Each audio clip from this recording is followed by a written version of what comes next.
Ngày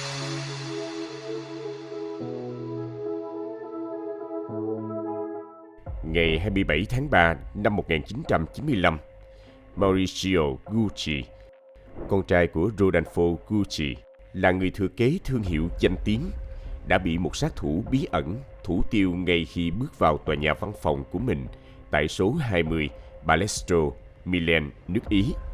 Điều gây chấn động đó là kẻ chủ mưu đằng sau vụ ám sát không ai khác chính là Patricia Reggiani, vợ cũ của Mauricio. Đây cũng là người phụ nữ mà ông từng bất chấp mọi lời can ngăn của cha để kết hôn. Điều gì đã khiến tình yêu lãng mạn năm xưa biến thành mối hận thù sâu sắc? Và tại sao Patricia lại quyết tâm kết thúc cuộc đời người từng là bạn đời của mình? Các bạn đang theo dõi kênh Văn Tùng Siêu Kỳ Án và mình là Hoài Bảo. Nếu các bạn yêu thích phá án và những câu chuyện trinh thám hấp dẫn, hãy để lại một like và một subscribe để ủng hộ cho Văn Tùng Siêu Kỳ Án. Còn bây giờ, mời các bạn theo dõi vụ án hôm nay. Vào lúc 8 giờ 30 sáng, ngày 27 tháng 3 năm 1995, Mauricio Gucci rời khỏi căn hộ của mình trên đường Venice, Milan và tiến về tòa văn phòng sang trọng. Khi đang chào bảo vệ, Giuseppe, người thừa kế của Gucci, nhận ra mình đang bị theo dõi. Khi Mauricio tiến lại để làm rõ nguyên nhân, thì kẻ lạ mặt bất ngờ rút súng và nhắm thẳng vào ông.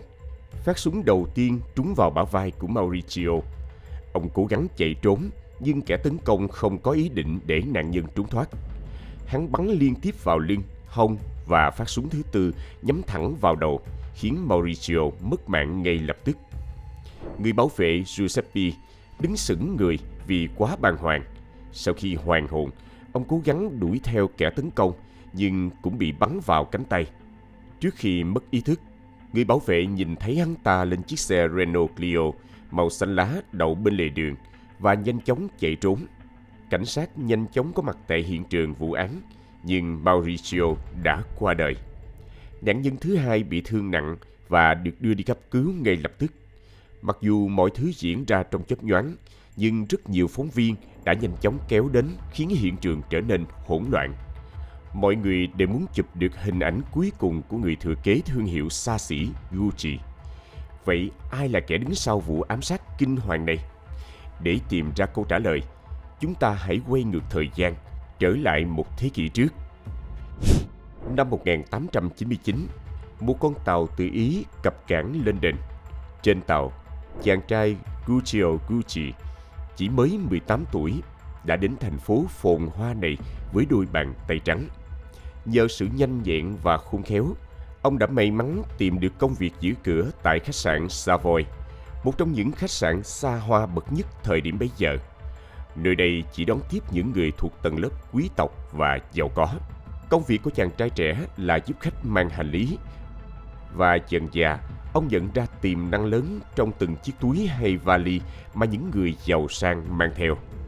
Ông ấy bắt đầu hình thành những ý tưởng kinh doanh táo bạo, và từ đó, con đường khởi đầu cho một đế chế thời trang mang tên Gucci chính thức ra đời.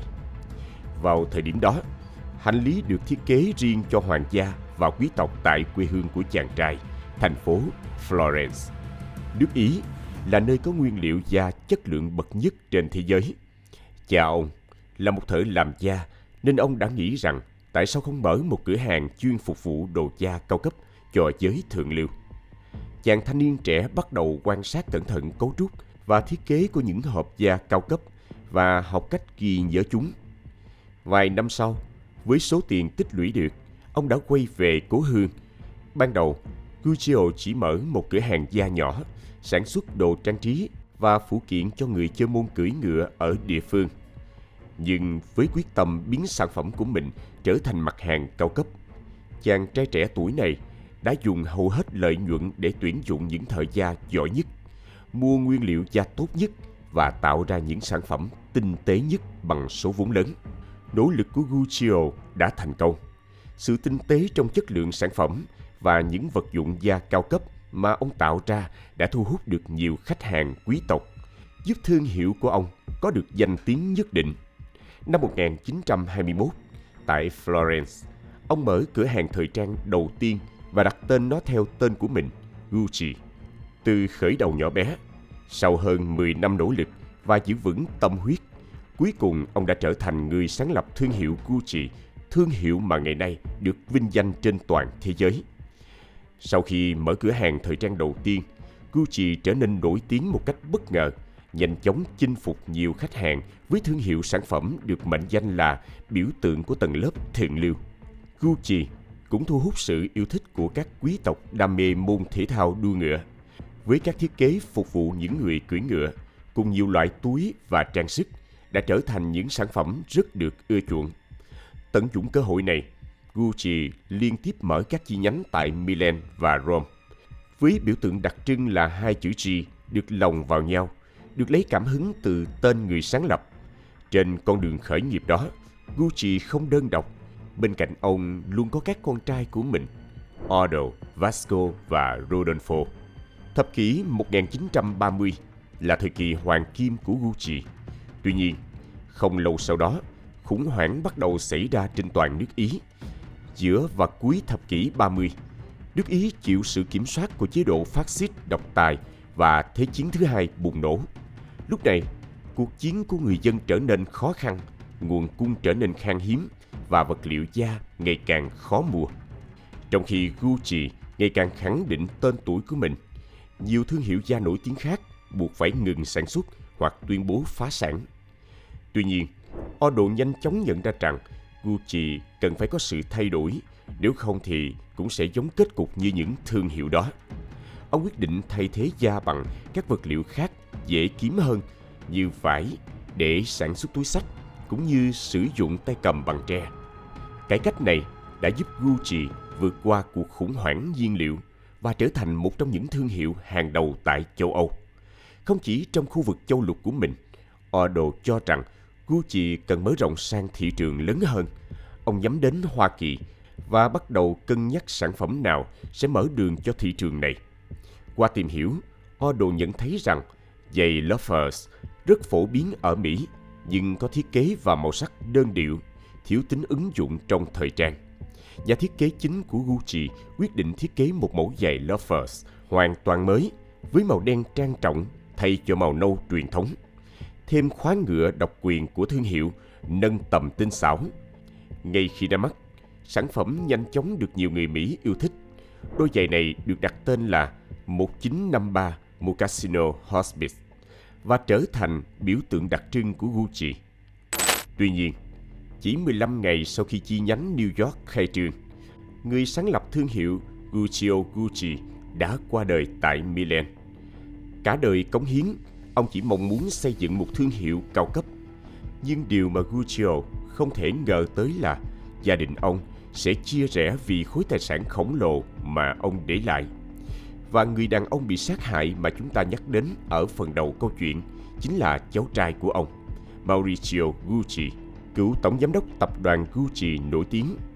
Sự ra đi của Maurizio có lẽ bắt nguồn từ một quyết định tưởng chừng như công bằng của ông nội Guccio Gucci khi còn sống. Khi người sáng lập Guccio Gucci qua đời, ông đã quyết định chia đều tài sản cho 3 người con trai. Mỗi người đều có tài năng và sở thích riêng.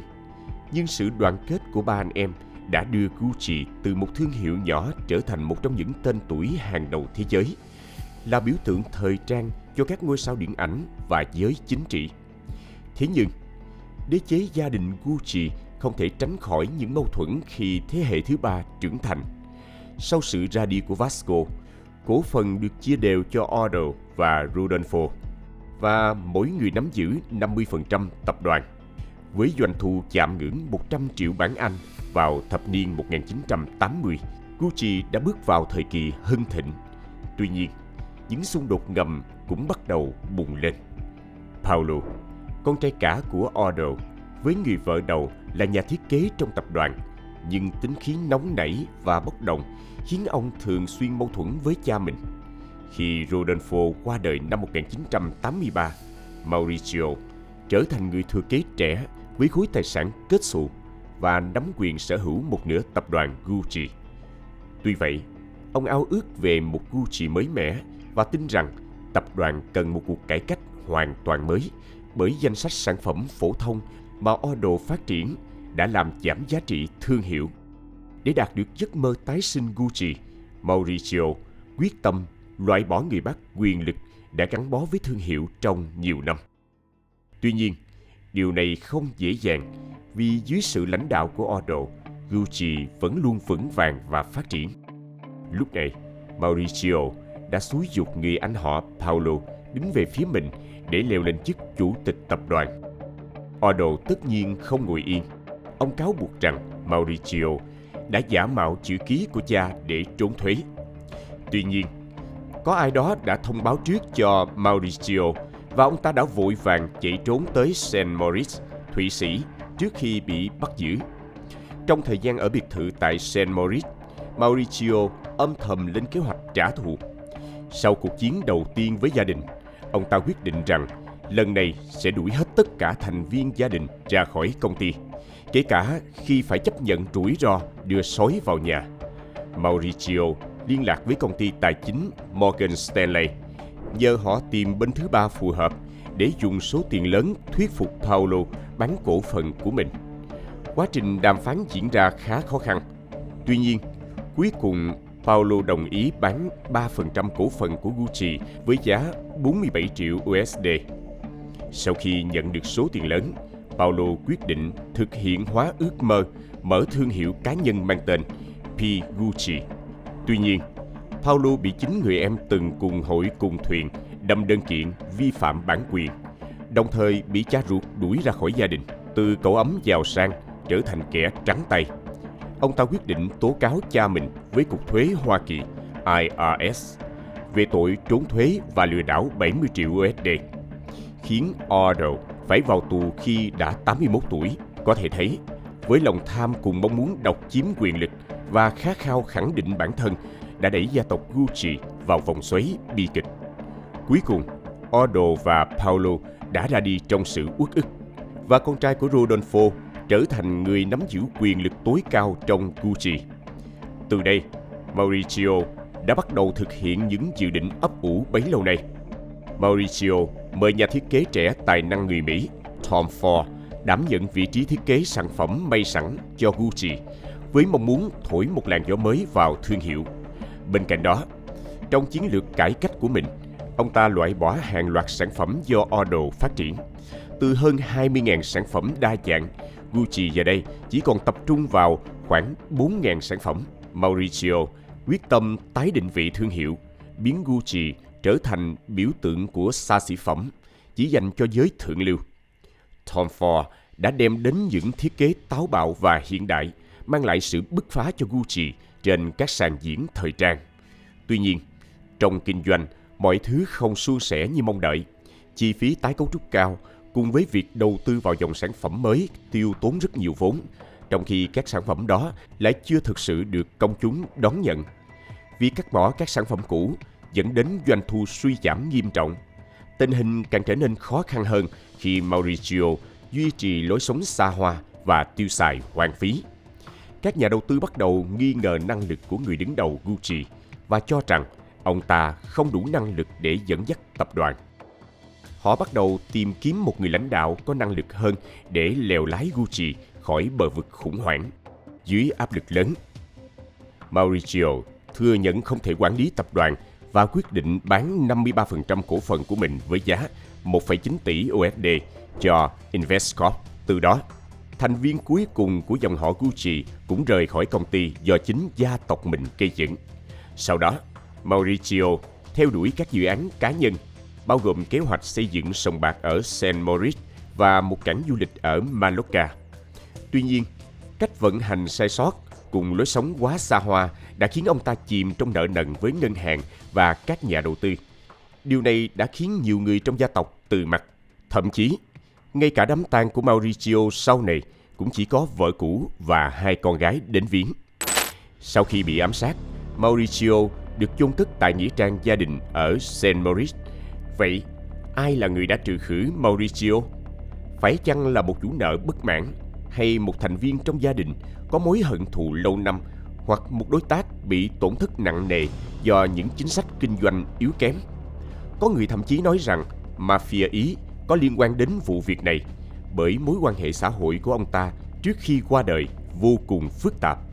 Hiện trường vụ án không có nhiều bằng chứng có giá trị. Vì vậy, sau 2 năm kể từ ngày Mauricio ra đi, hung thủ và kẻ đứng sau vụ án này vẫn chưa bị bắt giữ. Khi cảnh sát đang gặp khó khăn vì thiếu manh mối, một cuộc điện thoại đã đem đến những thông tin có giá trị về vụ án. Người đàn ông tự xưng là Gabriel đề xuất gặp mặt thanh tra Filippo Naini tại Milan. Đầu tiên, thanh tra Filippo Naini do dự, nhưng Gabriel đã chủ động cung cấp một vài thông tin ban đầu. Mauricio đã bị bắn bằng một khẩu súng có gắn bộ giảm thanh tự chế, tổng cộng 4 phát đạn, và đây là loại đạn được mua từ Thụy Sĩ. Thanh tra Filippo Naini bất ngờ vì chỉ có cảnh sát và hung thủ mới biết chi tiết này, và rõ ràng Gabriel không đơn giản chỉ là một người ngoài cuộc. Vì vậy, đội cảnh sát đã đồng ý gặp mặt tại một quán cà phê. Tại đây, dân chứng đã nhắc đến một người tên là Ivano Savani, hiện đang làm lễ tân tại một khách sạn nhỏ. Trong một lần uống rượu, tên này tự hào khoe với Gabriel rằng: "Ông biết vụ sát hại Gucci chứ? Chính tôi đã tham gia vào đó." Filippo Naini nhận ra Ivano chắc chắn không hành động một mình.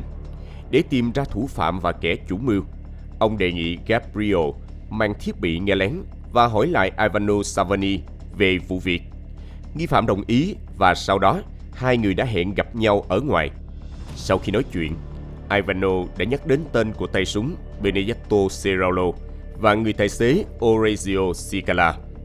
Tuy nhiên, khi được hỏi về người chủ mưu đứng sau tất cả, Ivano Savani từ chối trả lời và chỉ phàn nàn rằng tiền chưa được trả đủ và nhóm của ông ta đang rất bực tức. Cảnh sát đã tận dụng cơ hội này và sắp xếp một điệp viên ngầm giả danh một sát thủ băng đảng Colombia đang lẫn trốn và hiện tại đang cần công việc gấp để duy trì cuộc sống. Ivano nghĩ rằng có thể lợi dụng người bạn mới này để đe dọa ngược lại người thuê trước đó. Ông ta gọi điện cho một người phụ nữ tên là Pina Aurema, nhưng cô ta đáp rằng đối phương cũng không trả đủ tiền, khiến cô rất cáu giận. Sau đó, cảnh sát đã điều tra Pina và phát hiện ra cô ta tự xưng là một pháp sư, có khả năng định hướng và dự đoán tương lai. Nhưng thực chất, cô ta là bạn thân của Patricia, bạn cũ của Mauricio. Khi đó, đội điều tra đã nhận định được người chủ mưu phía sau, và khi thu thập đủ bằng chứng, cảnh sát quyết định bắt giữ Patricia Reggiani. 4 giờ sáng ngày 2 tháng 2 năm 1997, cảnh sát đến căn hộ của Patricia trên đại lộ Venus. Tuy nhiên, khi biết mình bị bắt giữ, người phụ nữ này lại tỏ ra vô cùng bình thản. Bà ta ăn mặc sang trọng, đeo đầy trang sức quý giá, bước lên xe cảnh sát như thể sắp tham dự một bữa tiệc tráng lệ, chứ không phải là một tội phạm. Patricia Reggiani sinh ngày 2 tháng 12 năm 1948 tại Vignola, một thị trấn nhỏ gần Modena, nước Ý. Tuổi thơ của Patricia vô cùng khó khăn, không chỉ về tài chính mà còn phải đối mặt với ánh mắt chỉ trích của những người xung quanh, vì người sinh ra Patricia là một bà mẹ đơn thân. Xã hội lúc bấy giờ không có cái nhìn cởi mở với những trường hợp này. Mọi thứ thay đổi khi Patricia 12 tuổi, mẹ tái hôn với một doanh nhân giàu có. Có lẽ vì tuổi thơ cơ cực khiến Patricia cực kỳ khao khát tiền bạc và địa vị. Sau khi trở thành người giàu có, bà thường xuyên tham gia các buổi tiệc xa hoa và trở thành gương mặt đại diện trong giới thượng lưu ở Milan. Năm 22 tuổi, Patricia gặp Mauricio. Ban đầu, Patricia không chú ý đến người đàn ông này vì thấy chiếc xe ông lái quá tầm thường và nhầm tưởng đây là một chàng trai nghèo. Nhưng khi nghe đến gia tộc Gucci, lòng tham đã thay đổi suy nghĩ của tiểu thư mới nổi này. Bà ta biết rằng cơ hội để gia nhập giới thượng lưu cuối cùng đã đến. Trái lại, Mauricio đã chú ý đến Patricia ngay từ cái nhìn đầu tiên và bắt đầu theo đuổi một cách mãnh liệt. Tình yêu của họ nhanh chóng nảy nở. Tuy nhiên, khi Mauricio đưa Patricia về giới thiệu với gia đình, ông Rodolfo đã kịch liệt phản đối. Rodolfo đã thấy rõ tham vọng trong ánh mắt người bạn gái của con trai, nghi ngờ cô gái trẻ này muốn gia nhập gia đình Gucci vì tiền tài và danh vọng. Đối với ông, Patricia không phải là người phụ nữ phù hợp với gia đình mình, nhưng Mauricio đã bất chấp tất cả để cưới người mình yêu. Điều này dẫn đến một cuộc tranh cãi gay gắt giữa hai cha con, đến mức Mauricio rời khỏi căn biệt thự và chấm dứt liên lạc với cha. Sau đó, hai người kết hôn vào năm 1972.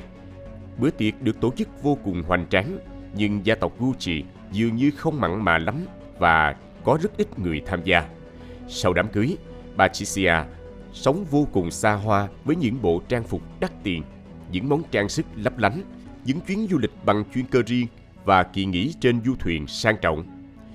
Khi con gái đầu lòng của đôi vợ chồng ra đời, Rodolfo dần hạ bớt định kiến và cho phép Patricia tham gia các bữa tiệc trong gia đình Gucci. Tuy nhiên, từ khi nhận được số tài sản thừa kế từ cha đã khiến Mauricio dần thay đổi. Ông ta trở nên lạnh lùng và sẵn sàng dùng những biện pháp tàn nhẫn để đạt được mục tiêu. Trong thời gian Mauricio buộc phải trốn sang Saint Moritz vì những vụ tố cáo về tài chính, hôn nhân giữa ông và Patricia cũng tan vỡ. Năm 1985, Mauricio nói rằng mình đi công tác ở Florence và nhờ người đại diện đến đưa đơn ly hôn và đề nghị bồi thường cho vợ cũ 1,47 triệu USD và chi trả toàn bộ tiền nuôi con. Patricia vô cùng giận dữ và nghi ngờ rằng Mauricio có người phụ nữ khác. Và sự thật đúng là như vậy. Cô bồ của người thừa kế Gucci là Paula Franci. Patricia không thể chấp nhận được điều này. Bà chủ Gucci cho rằng số tiền mà Mauricio và Paula tiêu xài lẽ ra phải thuộc về mình và hai cô con gái. Sau khi ly hôn, người phụ nữ tham lam này luôn chia sẻ về ý định trừ khử chồng cũ với tất cả mọi người và nói rằng mình đang tìm kiếm một tay sát thủ chuyên nghiệp để thực hiện điều đó. Khi cảnh sát hỏi lý do Patricia không tự thực hiện thì bà ta thản nhiên đáp rằng thị lực của mình kém và sợ sẽ bắn trượt.